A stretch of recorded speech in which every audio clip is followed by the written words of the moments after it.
Hi guys, welcome to Cine's next production. இன்னைக்கு நம்ம பார்க்க போற படத்தோட பேரு இன்சிடென்ட் இன் தி கோஸ்ட்லேண்ட். படத்தோட பேர்ல கோஸ்ட் இருக்கிறதால படத்துல கோஸ்ட்டுக்கும் நடக்காதுங்க.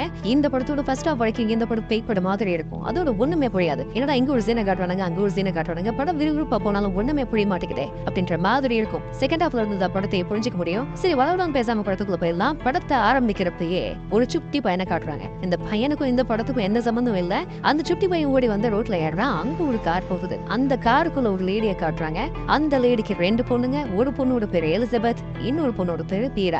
இந்த படத்துல இந்த எலிசபெத்ன்ற பொண்ணை ஷார்ட்டா பெத்னு கூப்பிடுவாங்க. இந்த பெத்துக்கு பேய் கதைகளை எழுதுறது நான் ரொம்ப பிடிக்கும். பேய் கதைகளை எழுதி ஒரு பெரிய நாவலிஸ்ட் ஆகணுங்கிறது இவருடைய கனவு. அந்த வகையில ஒரு பேய் கதையை எழுதி அதை தன்னுடைய அம்மா கிட்டயோ தங்கச்சி வீரா கிட்டயோ சொல்லிட்டு இருக்கா. இந்த கதை கேட்டு பெத்தோட அம்மா சூப்பரா இருக்க சொல்லுவோம் அப்படிங்கிறாங்க. ஆனா வீராவுக்கு இதெல்லாம் சுத்தமா பிடிக்கல. இப்பதான் இந்த பேய் பூதன்ற கதையெல்லாம் எழுத விடுவியோ அப்படின்னு பெத்துக்கிட்ட சொல்றா வீரா. சரி, இந்த 3 பேர் சேர்ந்து எங்க போறாங்கன்னு கேட்டீங்கன்னா, சில மாசத்துக்கு முன்னாடி இறந்து போன அத்தை வீர சும்மாதான் இருக்குன்னு சொல்லி அங்க குடியேற போறாங்க. கார்ல போயிட்டு இருக்கும் போது பின்னாடி ஒரு ஐஸ்கிரீம் வண்டி ஹார்ன் அடிச்சிட்டே வருது. அந்த வேன்ல இருக்கிற ஆளு கார்ல இருக்கிற இந்த 3 பேரையும் பார்த்து கையை காட்டி ஹாய்னு சொல்றான். அதுக்கு பெத்த அவருடைய அம்மாவும் சந்தோஷத்தோட ஹாய்னு சொல்லி ரெஸ்பாண்ட் பண்றாங்க. இப்ப வேனோட வேகத்தை குறைச்சி பின்னாடி வந்து வீராவுக்கு ஹாய் சொல்றான். வீரா முதல்ல ஹாய்னு சொல்லிட்டு அப்புறம் மிடில் ஃபிங்கரை காட்டி திட்டுறா. இதை பார்த்துட்டு வேலை இருக்கிறவன் எவ்வளவு முந்தி போயிடுறான். இங்க இந்த படத்தோட டைட்டில் போடுறாங்க, இன்சிடென்ட் இன் தி கோஸ்ட்லேண்ட். அப்படியே சீனை கட் பண்ணா இந்த பெத்ன்ற பொண்ணு ஒரு கடையில சாப்பிடுறதுக்கு பிரெட் வாங்கிட்டு கிளம்புற சமயத்துல அந்த கடையில வேலை செய்யற பொம்பளை பெத்த பார்த்து, ஊருக்கு புதுசா இருக்கிறீங்க, சுத்தி பார்க்க வந்தீங்களான்னு கேட்க, அதுக்கு பெத்த, இல்ல நாங்க இங்க இறந்து போனங்க ஆன்டி கிளாரஸ் வீட்டுக்கு குடி வந்திருப்போம் அப்படிங்கிற. அதுக்கு அந்த கடைக்கார பொம்பளை, என்ன அந்த பொம்பளையா? அந்த பொம்பளை சரியான பைத்தியமாச்சே, அவங்க வீட்டை சுத்தி ஒரே பொம்மையா தானே இருக்கும், அவங்க இறந்துட்டாங்களா, ஆச்சரியமா இருக்கே அப்படின்னு பேசிட்டு இருக்கிற நேரத்துல அந்த கடைக்கார பொம்பளைக்கு ஒரு போன் கால் வருது. கடையை கொஞ்ச நேரம் பாத்துக்குமான பெத்த பார்த்து சொல்லிட்டு அந்த கடைக்கார பொம்பளை போயிடுறாங்க. சரி பாத்துக்கிறேன்னு சொல்லிட்டு பெத் அங்க இருக்கிற ஒரு புக் எடுத்து படிச்சிட்டு இருக்க. அப்படியே ஜன்னல் வழியா வெளியே பார்த்தா அந்த ஐஸ்கிரீம் வேன் கடைக்கு வெளியே நிக்குது. ஏன்னா இந்த வேன் நம்மள ஃபாலோ பண்ற மாதிரி இருக்குன்னு நினைச்சு பெத் அந்த வேனை பாக்குறா. ஐஸ்கிரீம் வண்டிக்கான வேன் எடுத்துட்டு கிளம்பிடுறா. பொதுவா எல்லா பேய் படங்களையும் வர மாதிரி அங்க இருக்கிற ஒரு லைட் விட்டு விட்டு எரிய பக்கத்துல ஒரு நியூஸ் பேப்பர் இருக்கிறது பாக்குற எலிசபெத் அந்த நியூஸ் பேப்பர் எடுத்து படிக்கிறாங்க. அதுல ஒரு கொடூரமான செய்தி ஒண்ணு இருக்கு. அந்த செய்தி என்னன்னா, டீனேஜ் பெண் பிள்ளைகள் இருக்கிற வீட்டை சூஸ் பண்ணி நைட் டைம்ல போய் பெத்தவங்களை கொலை பண்ணிட்டு அந்த டீனேஜ் பெண்களை பல நாட்களா கற்பழிச்சு கொடுமைப்படுத்தி இருக்காங்கன்னு. இந்த சம்பவத்தோட இது 5வது சம்பவம். இன்னும் கொலைகாரனை கண்டுபிடிக்க முடியலன்னு அந்த நியூஸ் பேப்பர்ல போட்டிருக்கு. இத பெத் படிச்சிட்டு இருக்கிற சமயத்துல தன்னுடைய சிஸ்டர் வீரா கடைக்கு வந்து, இன்னும் என்னடி பண்ணிட்டு இருக்க, சரி நியூஸ் பேப்பர்ல என்ன போட்டிருக்கேன் அப்படின்னு கேட்கறா. அதுக்கு பெத், உன் வயசுல இருக்கிற பொண்ணுங்களை கற்பழிச்சு அந்த பொண்ணுங்களுடைய அப்பா அம்மாவை கொண்டுட்டு அதே வீட்டுல இருந்து பல நாட்களா அந்த பொண்ணுங்களை கற்பழிச்சு கொடுமைப்படுத்தி இருக்காங்கன்னு நியூஸ் பேப்பர்ல போட்டிருக்குன்னு சொல்ல, அதுக்கு வீரா, என்ன புதுக்கதையா, அதுக்குள்ள ரெடி பண்ணிட்டியா, உனக்கு மட்டும் இப்படி இந்த மாதிரிலாம் யோசிக்க வருது, எப்பதான் இந்த மாதிரி கன்றாவி கதையெல்லாம் எழுதுறத விட போறியோ அப்படின்னு வீரா பெத்துக்கிட்ட பேசிட்டு இருக்கிற நேரத்துல அம்மா வந்து, இன்னும் என்னமா பண்றீங்க, நேராச்சு வாங்க போலான்னு சொல்லி அழைச்சிட்டு போறாங்க. ஒரு வழியா 3 பேரும் அந்த வீட்டுக்கு வந்து சேர்ந்துடுறாங்க. வீட்டுக்கு உள்ளேயும் வெளியவும் நிறைய பொம்மைங்க இருக்கு. என்ன கருமடா இதெல்லாம், ஆன்டி என்ன சின்ன குழந்தையா, ஏன் இவ்வளவு பொம்மையை வச்சிருந்திருக்காங்க அப்படின்னு புலம்பிக்கிட்டே அந்த வீட்டுக்குள்ள 3 பேரும் போறாங்க. இங்க பெத்த ஒரு கண்ணாடியை பார்த்துட்டு, இது சைனீஸ் பசில் பாக்ஸ் இல்ல அப்படின்னு சொல்ல, அதுக்கு வீரா, என்ன சொல்ற அப்படின்னு கேக்குறா. அதுக்கு பெத்து, இது கண்ணாடி மட்டும் இல்ல, இது ஒரு பெட்டி மாதிரி, இதுக்கு ஒரு சீக்ரெட் பட்டன் எங்கேயாவது இருக்கணும், இத பத்தி நான் படிச்சிருக்கேன்னு சொல்லிட்டு ஒரு பட்டன் எடுத்துறா. அந்த கண்ணாடி ஒரு கதவு மாதிரி திறக்குது. நான் சொன்னேன்ல அப்படின்னு சொல்லிட்டு 2 பேரும் அந்த பெட்டிக்குள்ள என்ன இருக்குன்னு பாக்க, தப்புன்னு ஒரு பயங்கரமான பொம்மை வந்து இவங்கள பயமுறுத்துது. இது பேயெல்லாம் இல்ல, சாதாரண பொம்மை தான். ஆனாலும் வீரா இதை பார்த்து பயந்து வெறுப்பாக்கி வெளியில போறா. வெளியில இவருடைய அம்மா வீடு பிடிச்சிருக்கான்னு கேக்குறாங்க. எனக்கு பிடிக்கலன்னு கோவத்தோட சொல்றா வீரா. எங்க வீட்டுக்குள்ள பெத் புக்ஸ் எல்லாத்தையும் அடுக்கி வச்சிட்டு இருக்கா. அந்த நேரத்துல அவரோட கையில ரத்தம் எடுக்கிற மாதிரி காட்டுறாங்க. பெத்த எடுத்துக்கிட்டே தன்னுடைய அம்மா கிட்ட போறா. என்னாச்சு செல்லம், ஏமா அலறன்னு கேட்டுட்டு அம்மா பெத்தோட பேண்ட பாக்குறாங்க. அப்புறம் தான் தெரிய வருது அந்த ரத்தம் பீரியட்ஸால வந்த ரத்தம். அப்படியே சீனை கட் பண்ணா வீரா வெளியில கார்ல உட்கார்ந்துட்டு இருக்கா. அந்த நேரத்துல அம்மா வீரா கிட்ட வராங்க.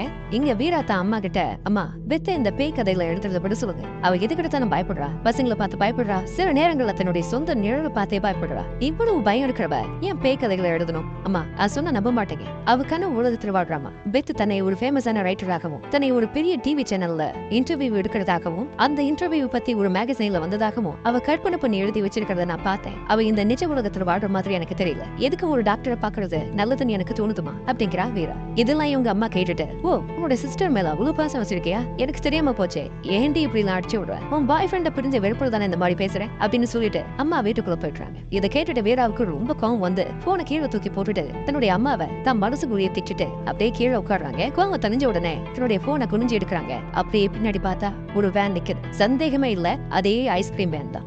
தீரா தன்னுடைய லக்கேஜ் எடுத்துக்கிட்டு மாடிக்கு போறாங்க. இங்க வேன் வீட்டை நடக்குது. தீரா தன்னுடைய சிஸ்டர் பெத்துக்கிட்ட இத பாரு, இது என்னுடைய ரூம், உன் பொருள் எடுத்துக்கிட்டு உன் ரூமுக்கு போன்னு சொல்லிட்டு தீரா பெத்தோட சூட்கேஸ வந்து கொடுத்து இது ஏன் என் ரூம்ல இருக்கு இந்த புடி அப்படின்னு சொல்லிட்டு இருக்க நேரத்துல டப்புன்னு ஒரு சத்தம் கேக்குது. இத கேட்டுட்டு ரெண்டு பேரும் பயப்பட இது பழைய வீடு, இப்படி ஏதாவது சத்தம் கேட்கதான் செய்யும் அப்படின்னு சொல்றா பெத்து. இங்க இவங்களுடைய அம்மாவுக்கு ஒரு போன் கால் வருது. அட்டன் பண்ணி பேசுறாங்க. ஆனா சிக்னல் கிடைக்க மாட்டேங்குது. சிக்னல் கிடைக்காம இந்த அம்மா பேசிட்டு இருக்க திடீர்னு இவங்க பின்னாடி இருந்து தடிமாடு மாதிரி ஒருத்தன் ஓடி வந்து இந்த அம்மா வெடிச்சு தள்ளுறான். என்னடா சத்தம் கேக்குதுன்னு பெத்த வீர அவங்க ரூமை விட்டு வெளியே வந்து பார்த்தா இங்க தடிமாடு மாதிரி ஒருத்தன் இருக்கிறத பார்த்துட்டு ரெண்டு பேரும் பயந்து ஓடுறாங்க. ரெண்டு பேரையும் அந்த குண்ண துரத்த ஆரம்பிக்கிறான். இங்க அப்படியே ஒரு ஜன்னல் வழியா அந்த வேனை காட்டுறாங்க. அந்த வேன்ல இருந்து ஏதோ ஒரு பொம்பளை இறங்கி நடந்து வர மாதிரி தெரியுது. இங்க இந்த தடிமாடு பெத்தையும் வீராவையும் தலைமுடியை புடிச்சு தடத்தடன்னு கீழே இழுத்துட்டு போய் அதே வீட்டுல இருக்கிற ஒரு ரூம்ல பெத்த கீழே போட்டுட்டு வீராவை ஒரு ஷட்டர்ல அடிச்சு அவளை ரேப் பண்றதுக்கு ஒரு ரூமுக்கு தடத்தடன்னு இழுத்துட்டு போறான். பெத்தி இதெல்லாம் பார்த்து பயந்து மேல ஓடுறா. அங்க அந்த வேன்ல இருந்து வந்த பொம்பளை நிக்கிறா. பெத்த அந்த பொம்பளை பாக்க அந்த பொம்பளை என்ன எதுக்கிட்டே பாக்குறேன்னு சொல்லிட்டு பெத்த அடிக்கிறா. என் பொண்ணே அடிக்கிறியான்னு சொல்லிட்டு பெத்தோட அம்மா அந்த பொம்பளை கூட சண்டை போடுறாங்க. அந்த அம்மா கையில கிடைக்கிறதெல்லாம் எடுத்து அந்த பொம்பளை அடிக்கிறாங்க. இப்ப அந்த பொம்பளை ஒரு பாட்டில உடைச்சி அந்த அம்மாவோட வயிற்றுல குத்துறா. இருந்தாலும் தான் பொண்ணை காப்பாத்தி ஆகணும்ன்ற பெரியல சண்டை போடுறாங்க. ரெண்டு பேரும் சண்டை போட்டதுல அந்த பொம்பளை மயக்கமாக்கி கீழே விழுந்துடுறா. உடனே அம்மா பெத்த பார்த்து ஓடிடுமா, இங்க இருக்காத, ஓடி உன்னை காப்பாத்திக்க அப்படின்னு சொல்லிட்டு இருக்கிற நேரத்துல தன்னுடைய இரண்டாவது பொண்ணு வீர அலறல் சத்தத்தை கேட்டு அவளை காப்பாத்த ஓடுறாங்க. இங்க இந்த பொம்பளை மயக்கம் தெரிஞ்சு இருந்திருக்கிறா. பெத்த அந்த பொம்பளை பார்த்து பயந்து கீழே ஓட இங்க தன்னுடைய அம்மா அந்த குண்டை முதுகிலேயே ஏறி கத்தி எடுத்து சதக்குன்னு குத்தி அந்த குண்டனை சாக்கடிச்சிடுறாங்க. எப்படியோ தான் பொண்ணுகளை காப்பாத்திட்டோன்னு நினைச்சு அந்த அம்மா பெருமூச்சு விடுற சமயத்துல அந்த பொம்பளை பின்னாடி இருந்து ஓடி வந்து அம்மா அவங்க கழுத்திலே குத்திடுறா. அப்படியே சீனை கட் பண்றாங்க. எங்க பெத்த தன்னுடைய தூக்கத்துல இருந்து எழுந்துருச்சு அம்மா அம்மான்னு கத்துறா. இந்த நேரத்துல ஒருத்தர் ஓடி வந்து பெத்த கட்டி பிடிச்சி பேபி என்னாச்சுமா, ஒண்ணு இல்ல அப்படின்னு சொல்லி பெத்தோட அழுகைய எடுத்து பாக்குறாரு. பேபின்னு சொல்லும் போதே புரிஞ்சிருக்கும் இல்லையா, இவரு தான் பெத்தோட கணவர். ஒரே குழப்பமா இருக்குல்ல. இந்த படம் பார்க்கும் போது எனக்கு ஒரே குழப்பமா தான் இருந்தது. அப்புறம் தான் தெரிய வந்தது இந்த கோர சம்பவம் ஒரு 15 வருஷத்துக்கு முன்னாடி நடந்திருக்கு. இந்த சம்பவம் அப்பப்ப பெத்தோட கனவுல வந்து பயமுறுத்திக்கிட்டே இருக்கு. இப்ப பெத்துக்கு கல்யாணமாகி ஒரு குழந்தையே இருக்கு. அது மட்டும் இல்ல, பெத் இப்ப ஒரு ஃபேமஸான ரைட்டரும் கூட. தன்னுடைய வாழ்க்கையில் நடந்த அந்த கோர சம்பவத்தை ஒரு கதையா எழுதி அதை புத்தக வடிவுல பப்ளிஷ் பண்ணிருக்காங்க. அந்த புத்தகம் ரொம்ப பிரபலம் அடைஞ்சதால பெத்த ஒரு டிவி சேனல்ல இருந்து இன்டர்வியூக்கு கூப்பிடுறாங்க. அங்க அந்த இன்டர்வியூ எடுக்கிறவங்க இன்சிடென்ட் இன் கோஸ்ட்லேண்ட் இந்த புத்தகம் வெளியான 2 வாரத்துல ரொம்ப பிரபலம் அடைஞ்சிருச்சு. இந்த புத்தகம் எழுதின எலிசபெத் நம்ம கூட இருக்காங்கன்னு சொல்லிட்டு இன்டர்வியூவை ஸ்டார்ட் பண்றாங்க. அப்படி சீனை கட் பண்ணா பெத்த தன்னுடைய இன்டர்வியூவை தான் குடும்பத்தோட உட்காந்து பாத்துட்டு இருக்காங்க. அந்த நேரத்துல ஒரு போன் கால் வருது. போன் அட்டன் பண்ணி யாருன்னு கேக்குறாங்க. பெத், நான் தான் வீரா பேசுறேன். உடனே வா பெத், அவங்க இங்கதான் இருக்காங்க, என்ன தனியா விட்டுட்டு போகாத அப்படின்னு வீரா போன்ல பேசிட்டு இருக்கிற நேரத்துல கால் கட் ஆயிடுது. பெத் உடனே தன்னுடைய அம்மாவுக்கு போன் பண்றாங்க. ஆனா அம்மாவும் கால் அட்டன் பண்ண மாட்டாங்க. பெத் வீராவை பாக்குறதுக்கு துணிமணியை பேக் பண்ணிட்டு கிளம்புறாங்க. இங்க பெத்தோட கணவர் நீ போயதாகணுமா அப்படின்னு கேக்குறாரு. அதுக்கு பெத்து, இத பாருங்க, அம்மா போன் எடுக்கல, எனக்கும் நடந்ததுலாம் இப்ப அடிக்கடி கனவா வந்து என்ன டார்ச்சர் பண்ணது, எனக்கு இன்னும் இது சரியா படல, குழந்தைய பாத்துங்க, நான் சீக்கிரமா போயிட்டு வந்துடுறேன் அப்படின்னு சொல்லிட்டு வீராவை பார்க்க போறாங்க. பெத் எங்க வந்து பார்த்தா கதவு பூட்டி இருக்கு. அம்மா கதவு தரமா, எங்கம்மா இருக்க அப்படின்னு சொல்லிட்டு பெத் தன்னுடைய அம்மாவை சுத்தி முத்தி தேடுறாங்க. அம்மா வீட்டுக்கு பின்னாடி இருந்து வந்து பெத் எப்பமா வந்த வரலான்னு ஒரு வார்த்தை கூட சொல்லல, நல்லா இருக்கியா அப்படின்னு விசாரிக்க அதுக்கு பெத் அதெல்லாம் இருக்கட்டுமா, மீரா எப்படி இருக்கா, மீரா நேத்து நைட் எனக்கு போன் பண்ணி பயந்து போய் கத்துனா, அப்புறம் போன் கட் ஆயிடுச்சு, உங்களுக்கும் போன் பண்ண நீங்களும் போன் எடுக்கவே இல்லை, வீராவுக்கு என்னதான் ஆச்சு அப்படின்னு பெத்து கேக்குறா. அதுக்கு அம்மா வீராவுக்கு உண்டாக்கலாமா, அவ இப்ப ரெஸ்ட் எடுத்துட்டு இருக்கா, நல்லதான் இருக்கா அப்படின்னு சொல்றாங்க. அப்புறம் பெத்து அம்மாவும் பேசிட்டு இருக்காங்க. அந்த நேரத்துல தன்னுடைய சிஸ்டர் வீராவோட அழுகுரல் பேஸ்மெண்ட்ல இருந்து கேக்குது. கதவு திறந்து உள்ள போய் வீரா எங்க இருக்க, பெரியவா ஏன் கத்துற அப்படின்னு சொல்லிட்டு அம்மா வீரா ஒரு சைடு தேடிட்டு இருக்க. இங்க பெத்தும் வீராவை தேடிட்டு இருக்காங்க. உடனே ஒரு கபூர்ல இருந்து வீரா கத்திக்கிட்டே பெத்து மேல விழுறா. வீரா பெத்து கிட்ட எனக்கு ஹெல்ப் பண்ணு கத்துறா. அப்புறம் பெத்து அம்மாவும் சேர்ந்து வீராவை அழைச்சிட்டு போய் காயப்பட்ட இடத்துல மருந்து போடுறா. அம்மா வீராவை பார்த்து இத பாரு வீரா, உன்னை யாரும் எதுவும் பண்ண போறது இல்ல, உன்னுடைய சிஸ்டர் பெத்து எங்கதான் இருக்கா, பயப்படாதமா அப்படிங்கிறாங்க. பெத்து தன்னுடைய சிஸ்டர் நிலைமையை பார்த்து ரொம்ப வேதனைப்படுறா. அப்படியே சீனை கட் பண்ணா அம்மா ஒரு டிவி ஷோ பாத்துட்டு இருக்காங்க. அந்த நேரத்துல பெத்து வந்து அம்மா கிட்ட ரொம்ப கஷ்டமா இருக்குமா, வீராவை குடுமாக்க என்னால ஏதாவது பண்ண முடியுமா அப்படின்னு கேக்குறாங்க. அதுக்கு அம்மா நம்மளால எதுவும் பண்ண முடியாதுமா, இல்ல விதி அப்படின்னு சொல்லிட்டு வருத்தப்படுறாங்க. அப்படியே சீனை கட் பண்ணி பெத்து தூங்கிட்டு இருக்கிறத காட்டுறாங்க. அந்த நேரத்துல ஏதோ ஒரு வித்தியாசமான சத்தம் கேட்கறதால பெத்து எழுந்து போய் அந்த கண்ணாடியை தொடர்ந்து உள்ள பாக்குறா. கண்ணாடி பாக்ஸுக்குள்ள இருந்து எனக்கு உதவி பண்ண அப்படின்னு ஒரு சத்தம் கேக்குது. அப்படியே சைட்ல திரும்பி பாக்குறாங்க. இந்த கண்ணாடி பாக்ஸுக்குள்ள இருக்க வேண்டிய பொம்மை இங்க பெத்த பாத்துக்கிட்டு நிக்குது. பெத் அந்த பொம்மைக்கு பக்கத்துல போறாங்க. உடனே அந்த பொம்மையோட கண்ணில் லைட் எரிஞ்சு பேய் மாதிரி ஆட கண்ணாடி பாக்ஸுக்குள்ள இருந்த ஏதோ ஒரு உருவம் பெத்த தூக்கிட்டு போகுது. இது வரைக்கும் பயந்து பாத்துக்கிட்டு இருக்கிற நமக்கு இப்பதான் புரியுது இதெல்லாம் பெத்தோட கனவுன்னு. இப்ப பெத் பெட்ல இருந்து எழுந்திருச்சு அந்த கண்ணாடியை பாக்குறா. அந்த கண்ணாடியில எனக்கு உதவி பண்ணு எழுதிருக்கு. இத பாத்துட்டு வீரா இருக்கிற ரூமுக்கு போய் லைட்ட போட்டு பார்த்தா வீரா தன்னுடைய உடம்புல ஒட்டு துணி கூட இல்லாம ஒரு பொம்மையை வச்சுட்டு நிக்கிறா. வீரா பெத்த பார்த்து என்ன தனியா சாக விட போறியா அப்படின்னு கேட்க அதுக்கு பெத்து ஏன் வீரா இப்படி எல்லாம் பேசுறேன், உனக்கு என்னதான் ஆச்சு அப்படின்னு கேக்குறாங்க. அதுக்கு வீரா தன்னுடைய உள்ளங்கைய காட்டி பெத் என்னுடைய கையப்பா என்ன அவங்க கொடுமைப்படுத்துறாங்க, என் கையில சூடு வைக்கிறாங்க, நான் கெஞ்சுறேன் கதறேன், அப்பயும் அவங்க என்ன விட மாட்டாங்க. உன்னை கெஞ்சி கேட்கிறேன் பெத், அவங்க என்ன எதுவும் பண்ண வேணாம்னு சொல்லு அப்படின்னு வீரா பெத்து கிட்ட சொல்றாங்க. பெத்துக்கு இங்க வீராவுக்கு என்னதான் நடக்குதுன்னே புரியல. பயப்படாத வீரான்னு சொல்லி சமாதானப்படுத்திட்டு இருக்கிற நேரத்துல யாரோ நடந்து வர மாதிரி சத்தம் கேக்குது. வீரா பயந்து போய் அவங்க திரும்ப வந்துட்டாங்க அப்படின்னு சொல்லி ஓடி போய் ஒளிஞ்சுக்கிறா. அதுக்கு பெத்து, வீரா பயப்படாத, அம்மா தான் வராங்க அப்படின்னு சொல்றா. இருந்தாலும் வீரா அழுதுகிட்டே இருக்கா. இப்ப பெத்து வெளியே போய் அம்மாவை தேடுறாங்க. இந்த சீன்ல ஏதோ ஒரு நாயை காட்டி நம்மள தேவையில்லாம பயமுறுத்துறாங்க. அப்புறம் அந்த நாயை கேஷுவலா விரட்டி விட்டுட்டு அம்மா நடந்து வராங்க. பெத்தும் அம்மாவும் அப்படியே ஜாலியா பேசிட்டு இருக்காங்க. நைட் டைம் ஆகுது. அம்மா பெத்து கிட்ட, செல்லும் உங்களுடைய நாவல் இன்சிடென்ட் இன் கோஸ்லாண்ட் அப்படின்ற புத்தகத்தை படிச்சேன், செம்மையா இருக்கு செல்லும் அப்படின்னு மகளை புகழ்ந்துட்டு இருக்காங்க. இவங்க பேசிட்டு இருக்கிற நேரத்துல இங்க வீராவை காட்டுறாங்க. இங்க வீரா, உன்னை ரொம்ப மிஸ் பண்றேன் பெத் அப்படின்னு தனக்குள்ளேயே பேசிட்டு இருக்கிறப்போ யாரோ நடந்து வர சத்தம் வீராவுக்கு கேக்குது. அப்படியே சீனை கட் பண்ணா பெத்து தன்னுடைய அம்மாவை தூங்க வச்சுட்டு தன்னோட பெட்ரூம்ல இருக்கிற ஒரு புக் எடுத்து படிக்கலான்னு போகிற சமயத்துல அந்த கண்ணாடியை பாக்குறாங்க. அந்த கண்ணாடியில எனக்கு உதவி பண்ண அப்படின்னு எடுத்திருக்கு. இத பாத்துட்டு இருக்கிற நேரத்துல பக்கத்துல இருக்கிற ரூம்ல ஏதோ ஒரு சத்தம் கேக்குது. என்னன்னு போய் பார்த்தா தன்னுடைய சிஸ்டர் வீராவை யாரோ சங்கிலியால கட்டி போட்டு வச்சிருக்காங்க. பெத் உடனே பதட்டப்பட்டு, வீரா என்னாச்சு, பயப்படாத, நான் இருக்கேன், ஆமா இதோட சாவி எங்க, இது சாவியை தேடி எடுத்துட்டு வரேன் அப்படின்னு சொல்லிட்டு ரூமை விட்டு வெளியே போறாங்க. வெளியே போன கொஞ்ச நேரத்திலேயே கதவு டப்புன்னு சாத்திக்குது. பெத்து கதவு திறக்கிறதுக்கு முயற்சி பண்றாங்க. ஆனா கதவு திறக்க முடியல. இப்ப உள்ள இருந்து ஏதோ ஒரு ஆம்பளை வாய்ஸ் கேக்குது. உன் சிஸ்டரை பதம் பார்த்துட்டேன், இதுக்கப்புறம் உன்னுடைய டர்ன் தான் அப்படின்னு சொல்ல பெத்து பயந்து தன்னுடைய ரூமுக்கு போய் கடிகாரத்தை பாக்குறான். டைம் 3:27 காட்டு.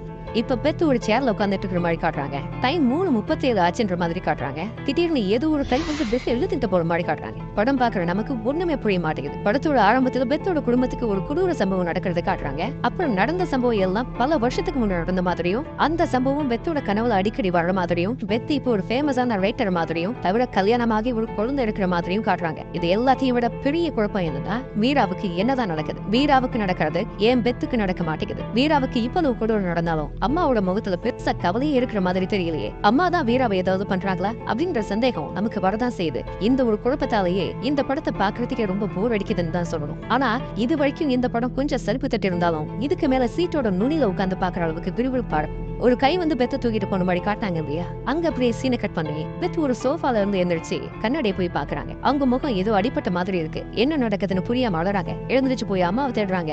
ஆனா அம்மா எங்க இருக்காங்கன்னு தெரியல. வீட்டு கதவை துறக்குறாங்க, துறக்க முடியல. நம்மளாம் சின்ன வயசுல நம்மளுடைய அம்மாவை காணோம் அப்படின்னா கதறி அழுவோம் இல்லையா, அதே மாதிரி கதறி அழுறாங்க. இப்ப டக்குன்னு அழுதி நிறுத்திட்டு வீரா இருக்கிற ரூமுக்கு போய் வீராவை பார்த்து, என்ன என்னடி பண்ண அப்படின்னு அழுதுகிட்டே கோவமா கேட்கிறேன். அதுக்கு வீரா, நான் உனக்கு எதுவுமே பண்ணல பெத், அவன் என்ன ரேப் பண்ணிட்டான், அவன் இப்ப உன்னதான் ரேப் பண்ண போறான் அப்படின்னு வீரா சொல்ல, அதுக்கு பெத்து தன்னுடைய சிஸ்டர் என்ன சொல்ல வராங்கிறதை புரிஞ்சுக்காம, நீ தாண்டி என்ன இப்படி பண்ணிட்ட, ஏன்டி இப்படி சைக்கோ மாதிரி நடந்துக்கிற அப்படின்னு சொல்லி பெத் வெறித்தனமா கத்திக்கிட்டு இருக்கும் போது வீரா பெத்த ஒரு அழ ஆரம்பிச்சு, ஏன்டி இப்படி கனவு உலகத்துல வாழ்ற, இத பாரு பெத், அம்மா இறந்துட்டாங்க, அந்த பொம்பளை நம்ம அம்மாவை கழுத்தெடுத்து கொண்டுட்டா, இப்ப நாம மட்டும் தான் இருக்கும், கனவு உலகத்துல வாழ்றதை நிறுத்திட்டு நடந்ததை ஏத்துக்க அப்படின்னு வீரா சொல்லிட்டு இருக்க.